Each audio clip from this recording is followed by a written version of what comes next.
thank you to Dr. Rose. He's had a very busy day today. And Dave Phillips, our co-founders of TPI more than 20 years ago, and the leading organization with respect to that relationship and understanding the relationship of what the body can do and the golf swing, and vice versa, what the golf swing does to the body as well. A big thank you to my friends at Smart to Move. Through the years, I've had a great relationship with them. They've given me the opportunity to share, to be involved in the 3D dual force plate technology. I think we have the best software in the industry, the most usable, the most relatable, the best for the player and the coach. I personally have the Smart to Move dual, 3D dual mobile plates myself. Work with players from every tour in the world and amateur players alike. So big thank you to Smart to Move. And without further ado, let's start, Greg. All right, well, thanks everybody. Appreciate you guys having me out here. Like I said, I think we were going to talk about some of the key indicators that we look at for power, but I do want to just say tomorrow, I'm actually back here tomorrow and we're talking short game. Okay, just so this isn't just about power, so I want to just start with that real quick just to make sure everybody understands how we use force plates. You know, back in the day, we used to look at 3D motion because it's kind of like we wanted to see what the body was doing, and we would see the body doing things, but we didn't really know why the body was doing those things. If you show me somebody's golf swing and you say, they're swaying, right? I used to say, okay, if you're swaying, you must just be pushing too hard to the right. I thought there was like one way to sway. I didn't realize there's like 5 million different ways you can sway. Force plate technology now gives me the insight to go, wait a minute, how are you swaying? Because there's a million ways to sway. Like you can push too hard with your left foot, you can push with your right foot, you can do a combination of the two, you can push from the ball. It's so different. And what I always say, force plates does one simple basic thing. You want to feel what Jason Zuback feels like when he hits a golf ball, a driver. How many of you want to feel that? Right? I can give you a machine to put you in his exact position. Let me get to his exact position at the top of the backswing, right? And I promise you, you don't feel the same thing he feels, right? I get you in his exact position. But if I showed you his ground reaction forces and I had you simulate his ground reaction forces, you'll know what it feels like to be Jason Zuback, right? That's what force plates do. If you want to step inside your golfer's body and feel just one swing, what does it feel like, and go, oh, now I can see what you're doing. Then look at force plates, right? To me, I feel like I just didn't know what I didn't know. Now that I know, I'm like, it's hard to coach without it because I'm like, I know I'm guessing without it. That makes sense, right? So, is that cutting in and out? So I really feel like the key thing here, like I said, is feel. So forget like everyone's like, what position should you? Who cares? We're gonna talk about feel. What it feels like to hit the ball like Jason or Scotty Scheffler. And again, the 3D dual force plate technology, it gives us quantifiable data to what the actual numbers of these forces and the rotational forces or torques, what's happening. As we can't actually see these things, and like 2D video, we can't extrapolate these things to accurately ascertain the forces that we're producing, when we're doing it, the magnitude, and in 3 dimensions, we can only measure it. So this provides unique insight to something that we can't see and we can only measure. So let's go over the basics first. Okay, on a force plate, you're able to measure a couple things. You can measure force and you can measure torque, right? So force is basically just what it sounds like. If I push Jason this way, I'm producing a force into his chest. If I push into his chest and right through the center of his chest, his body will just move straight backwards. If I miss the center of his chest and I push over here, he's going to twist. So that creates what's called a torque, right? On a force plate, we can tell if you're just producing a force or if you're producing a torque or both, right? And there's basically 3 forces and there's 3 torques. You can push this way, you can push this way, you can push this way, right? So I can push left to right, I can push front to back, I can push up and down. And by the way, some of those forces make the club go up, some of those forces make the club go down, some of those forces make the club go behind you, some of them make them go in front of you, and it's the synchronization of those forces that make the club move on a plane. So if you want to know why a player moves the club the way they're moving, ground forces can really help you understand how they're doing that. And vice versa, if you move the club, it changes your ground reaction forces, right? Now, you have these 3 forces, you can also twist around those same directions, right? So you can do this, obviously we call that twisting. You can do this, we call that rock and rolling. And you can do this, we call that bending, right? So you've probably seen twisters, you've probably seen some rock and rollers. I know you've seen some benders, right? So you've seen all those. Golfers can do any of these things, right?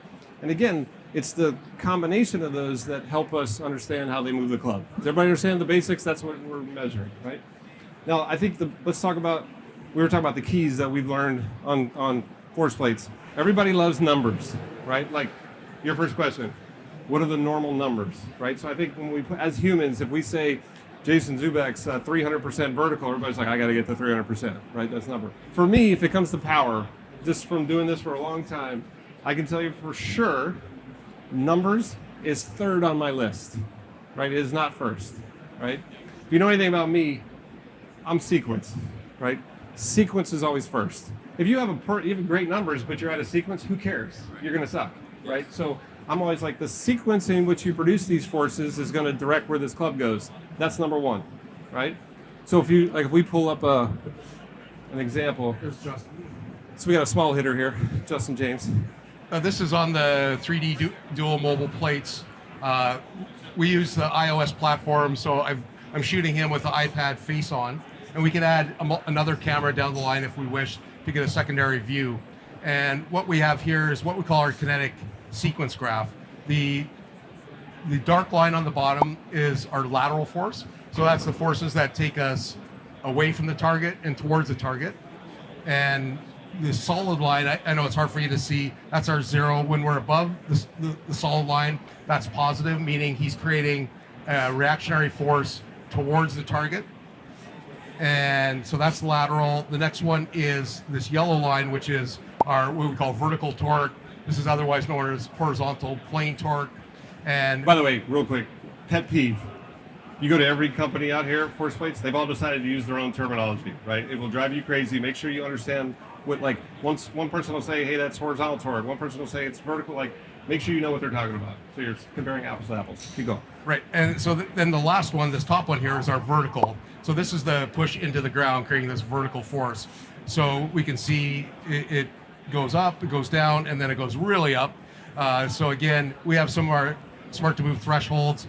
We think the average person should get to about this dotted line here, which is 20%. A vertical torque is about 85%, and that's that rotation that would take the club behind us to the front. And then we think the vertical, most people should be able to get. These are just references, sort of almost normative data for average people, 165% of body weight. So the lateral is measured as a percentage of body weight. The vertical is measured as a percentage of body weight, and our rotational units is the torque rotational units scaled to his body mass.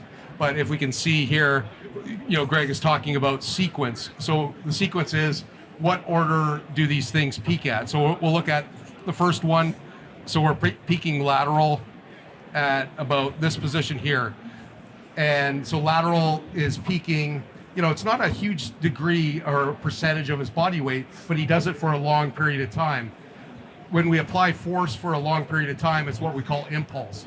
And that can create more motion. We can create a big peak to create motion, or we can create a stable force or a force drawn out over a longer period of time.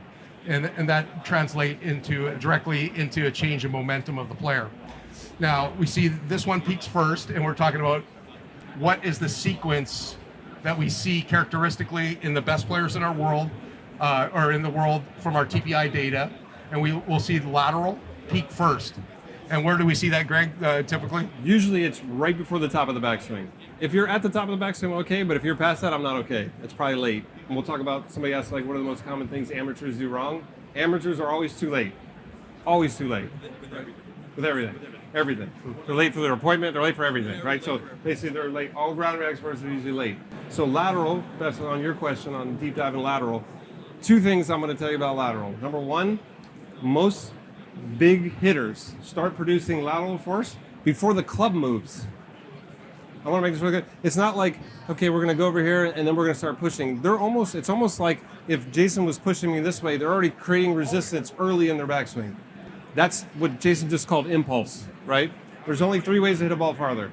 Produce more force, higher numbers, produce more speed, move your hands faster, or apply the force and the velocity for longer time. That's impulse.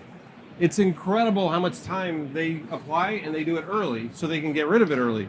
Now, why is it important to do these early? Because force precedes motion. You need to create these forces to make your body move.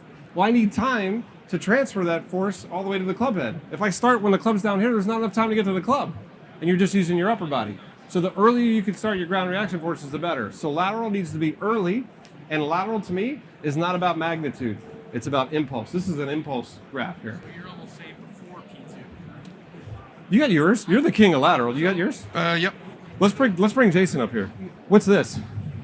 Why does Kyle do this? He's creating the break even before the club starts over here. We'll see amateurs, they won't go positive until like up here in the halfway in the backswing. I'm like, you started so late, how are you gonna finish early? Does that make sense? So lateral, again, I said 23% of your body weight is PGA Tour normal. Justin's usually like 14, 15, but his impulse is double PGA Tour. Like he starts early and applies it forever. I think lateral, because you have time, you want to apply time. Vertical, when you start doing vertical, there's not a lot of time. It's a downswing. This is more magnitude, not impulse.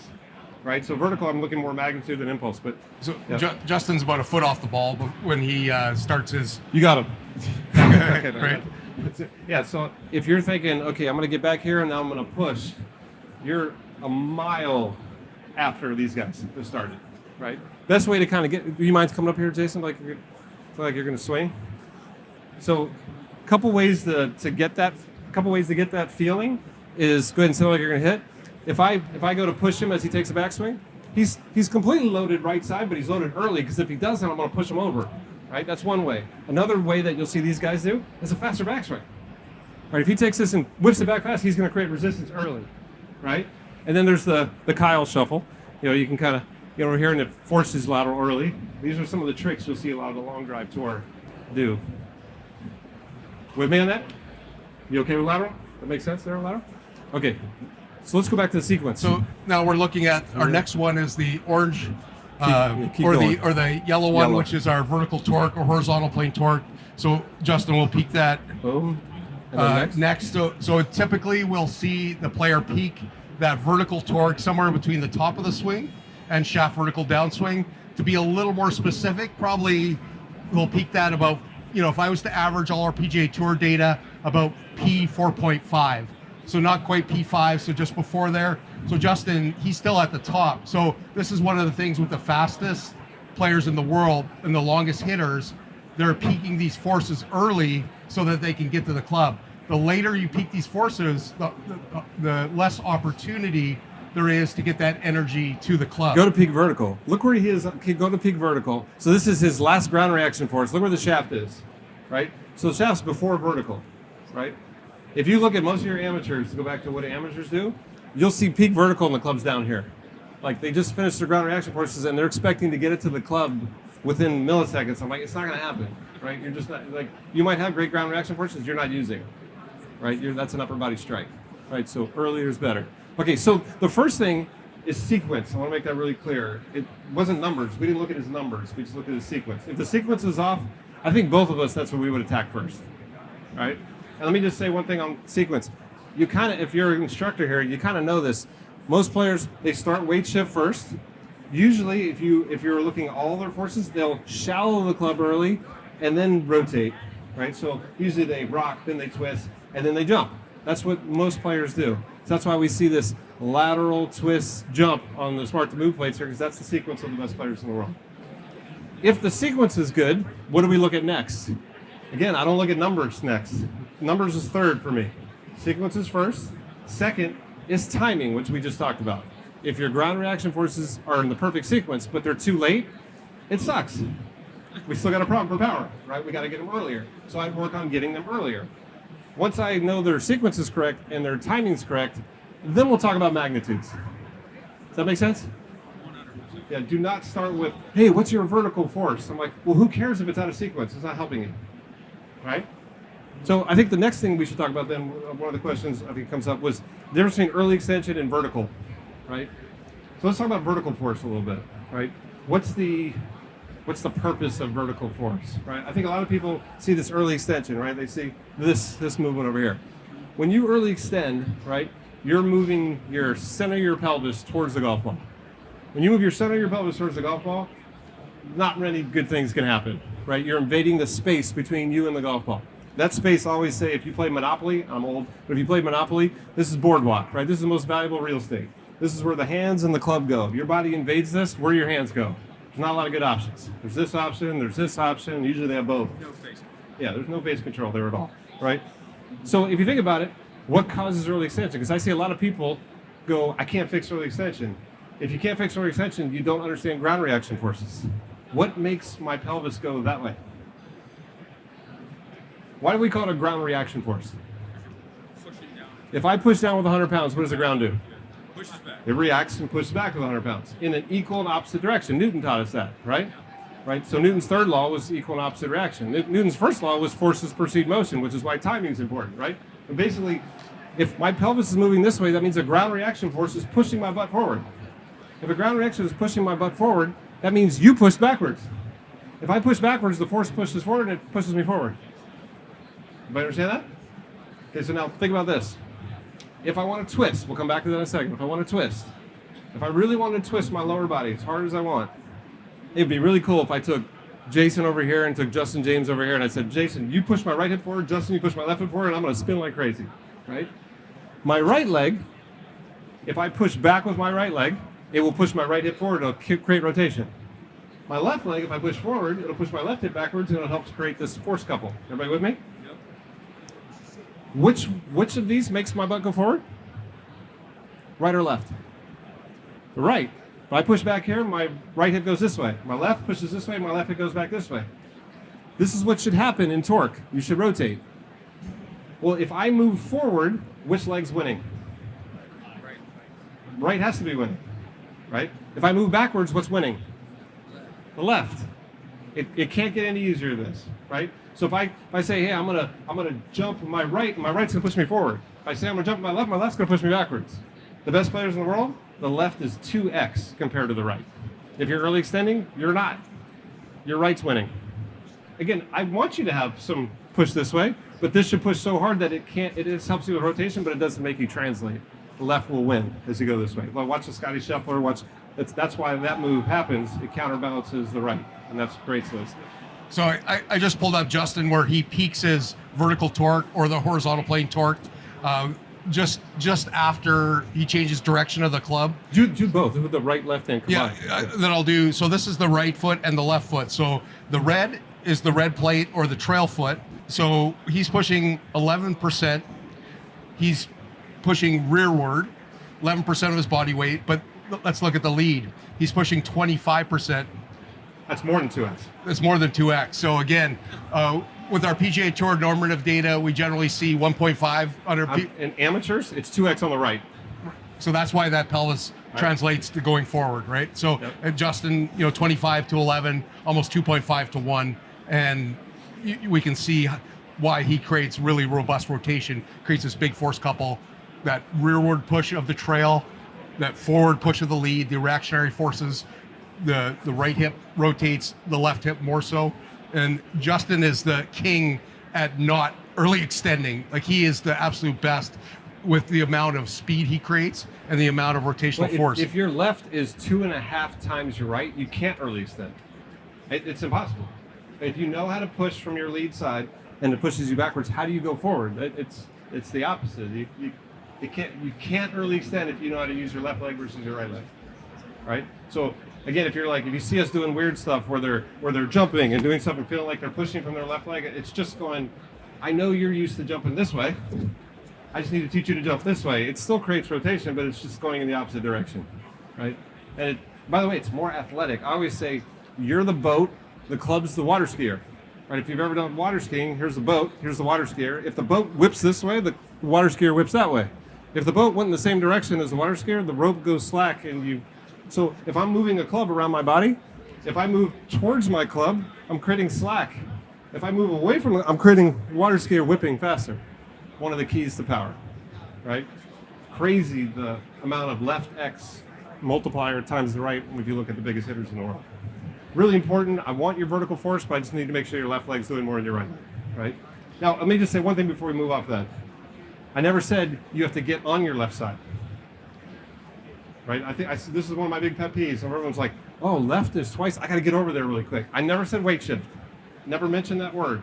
I actually think it's easier to push from my left if I'm over here than it is when I'm over here, right? So some of the biggest hitters in the world, they're pushing from their left and their body's still over here. It's really easy to push over here. When you get over here, sometimes you're not strong enough to it because you're completely loaded, right? Weight shift and how much you're pushing have nothing to do with each other. The pushing creates the weight shift, right? So if you look at pressure shifts, like we got a pressure. If you look at, go ahead and do this again. Go ahead, do it again. Do it again. Go back to the start. Okay, just play from right there. Keep going. Keep going forward. Keep going forward. Stop. Where did his pressure go? Do you see the center pressure? It's on which foot? It's on his left foot. Okay, did he move left? He's pushing on his left, which is making him go right. I see people go, hey, look, he went left and he's going right. That's weight shift. That's not pressure. This is pressure, not weight shift. So if you see the dot move left, the athlete's probably moving right because they're pushing from their left, which is making them go right. People screw the, like, horses is backwards. Don't make that. I see people go, I'm going to try and trace the dot. That is not what that dot means. That dot is center pressure where you're pushing. If the dot goes right, you're probably moving left. If the dot moves left, you're probably moving right. You understand? And if you just lift this leg up, all the pressure will go to your right because it's the only thing touching. I see a lot of people, a lot of great players, they push so hard with their left comes off the force plate on the downswing. But the only thing left touching is the right foot, and you'll see the center pressure go to the right, and they go, hey, look, they reverse pivoted, they fell back. I'm like, they didn't fall back. They just pushed so hard with their left foot, the left foot came off the ground, the only thing touching was the right one. So the center pressure moves to the right. You understand how easy it is to screw that up? Sure. Yeah. Okay. You can see the force preceding the motion. He hasn't moved yet, but the force already started. It's a classic example of Newton's first law right there.